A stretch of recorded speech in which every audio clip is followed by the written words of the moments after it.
and we're with you on 2. Hey, Chell, it's Mark Kelly. How are you? How are you guys doing? Senator Kelly, it's great to hear your voice, and great to, I believe you've got a whole group there in MCC, and we're really glad that you all could come to visit and say hi. Yeah, I got a bunch of interns. Some of them up in the seats. I've got 4 of them here with me, and they've got a few questions for you if you have some time for that. Sounds great. We're ready. Hi, this is Alec Creel at Rice University. This is thrilling to be able to talk with you all today. What words of encouragement can you all offer in the age of Artemis, especially for younger students, as we look forward to expanding humanity's presence on other worlds? Yeah, it's a great question. It's a super exciting time. As you say, the age of Artemis. We have multiple vehicles being flown right now. We came up, as you know, on a SpaceX Crew Dragon, or Dragon Freedom. We also, while we've been up here, we had the Boeing OFT mission successfully dock a Starliner. So we got both of those in rotation. We also have the Soyuz as well, getting people up here to the ISS, like our Russian cosmonauts. And then, as you mentioned, we're also working on the Artemis program. So super excited to see Artemis 1 kick off and the follow-on missions that will ensue. So we definitely, in terms of words of encouragement, you are entering at the right time. It is a super exciting time in human spaceflight right now, and we need all of you. We need all of your passion, all of your energy, all of your expertise.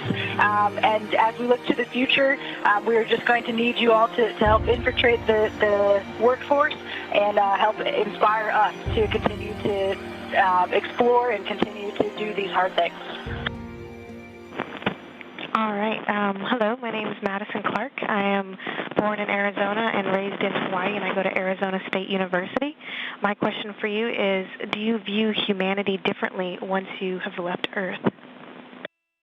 That's a good question. It's one we get fairly often, and I think maybe you would find across the astronaut corps anyway that we're such an international collaboration here on the International Space Station with so many countries being involved that we all see ourselves as one anyway.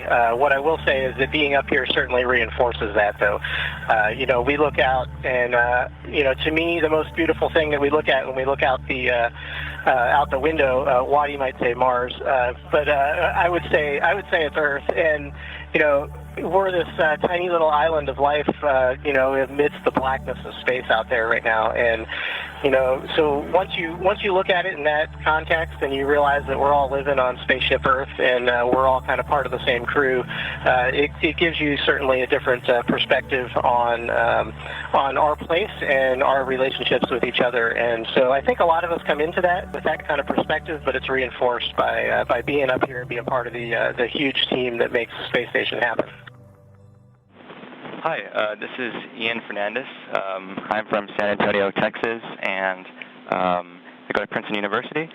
And I'm currently working on a software program with the Space Radiation Analysis Group to predict the occurrence of radiation-inducing space weather events like major solar flares and coronal mass ejections. So what I was wondering was, what are some of the effects that such radiation concerns have on astronaut life aboard the International Space Station? And what type of role do you think space radiation will play going forward as we embark on longer-term missions to Mars and onwards? Thank you. Yeah, that's a great question. We actually saw the effects of some of that radiation this past week with increased aurora activity. It's absolutely beautiful, but it's also a reminder that that we're being exposed to increased radiation as a result of that. Thankfully, we still, here in low Earth orbit, we're still under the Van Allen belts. We still are protected in great part from galactic cosmic radiation and many solar particle types of radiation as well. I don't think that we really think about radiation all that. We know we're getting a higher exposure, but we don't have to think about it quite as much as when our explorers venture to the moon and go on to Mars. And certainly outside of the protection of the Earth's geomagnetic influence and the Van Allen belts, radiation is a serious concern both for short-term and long-term effects. And so I think that's one of the things that we're still working on as we think about that exploration, that long trip to Mars and back. And we certainly appreciate your work in the Space Radiation Group. And we need bright engineers, physicians, researchers to help us continue to solve this problem as we continue to venture outward. Hi, this is Priscilla Nizio from Texas A&M University, and my question is, what was going through your mind during your first launch, and how have those feelings changed through your launch thus far? Yeah, it's such an interesting question because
Thanks for taking the time out of your day to do this for these interns, which are, as you said, are so important to fill these jobs after folks like me, and eventually all of you guys move on to something else. It's great that we have really smart and folks coming from universities, not only across the country but from other countries as well. So thanks for taking your time today, and I'm going to turn it back over to the Capcom.